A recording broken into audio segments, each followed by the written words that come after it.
Traffic નિયમો માર્ગ સલામતી સલામત પરિવહન વિષયક જનજાગૃતિ અંગે માર્ગદર્શન અપાયું. સુરતમાં આઠવા ગેટ વિસ્તારમાં આવેલ ZF વાડિયા વિમેન્સ કોલેજ અને NK જોડા કોમર્સ કોલેજના NSS વિભાગ ખાતે સલામત પરિવહન અંગે સેમિનાર 530થી વધુ વિદ્યાર્થીઓએ ભાગ લીધો હતો. કેન્દ્રીય પરિવહન મંત્રી શ્રી નીતિન ગડકરીજીના માર્ગદર્શન હેઠળ પરવાહ કરેંગે સુરક્ષિત रहेंगे થીમ આધારિત કાર્યક્રમમાં સુરતના district traffic education and welfare સોસાયટીના પ્રેસિડેન્ટ તથા road safety trainer Shri Brijesh Verma દ્વારા ઓડિયો વિઝ્યુઅલ પદ્ધતિથી મિનિસ્ટ્રી ઓફ રોડ ટ્રાન્સપોર્ટ વિભાગ દ્વારા અલગ અલગ ઉદાહરણો દ્વારા સમજૂતી આપવામાં આવી, જેમ કે રોંગ સાઇડ વાહન ચલાવવાથી ગંભીર અકસ્માતો અને તેના નિવારણ માટે ઉપયોગી માર્ગદર્શન અપાયું હતું. વાહન ચલાવવાના નિયમો, ટ્રાફિકની નિશાનીઓ અને સીટ બેલ્ટ, હેલ્મેટ મહત્વ અંગે તલસ્પર્શી સમજ આપવામાં આવેલ. વિદ્યાર્થીઓને રોડ સેફ્ટી સલામત પરિવહન અંતર્ગત ટ્રાફિક નિયમો, માર્ગ સલામતી અંગેની જાગૃતિ અંગે વિસ્તૃત માર્ગદર્શન આપવામાં આવ્યું.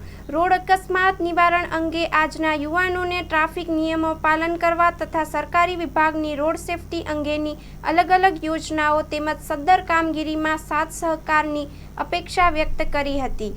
તેમજ માર્ગ સલામત માટેના ટ્રાફિક વિભાગ અને સરકારના પ્રયાસો અંગે વિગતવાર માર્ગદર્શન અપાયું હતું. આ ઉપરાંત સેમિનારમાં પ્રેક્ટિકલ કરાવીને રસ્તા પર પગપાળા ચાલવાની અને વાહન ચલાવવાની સાઇડ વિશે અને લેન ડ્રાઇવિંગ અંગેની સમજૂતી આપવામાં આવેલ. સરકારશ્રીએ અકસ્માત વળતર યોજનાની તેમજ રાજવીર યોજનાની માહિતી આપવામાં આવેલ હતી.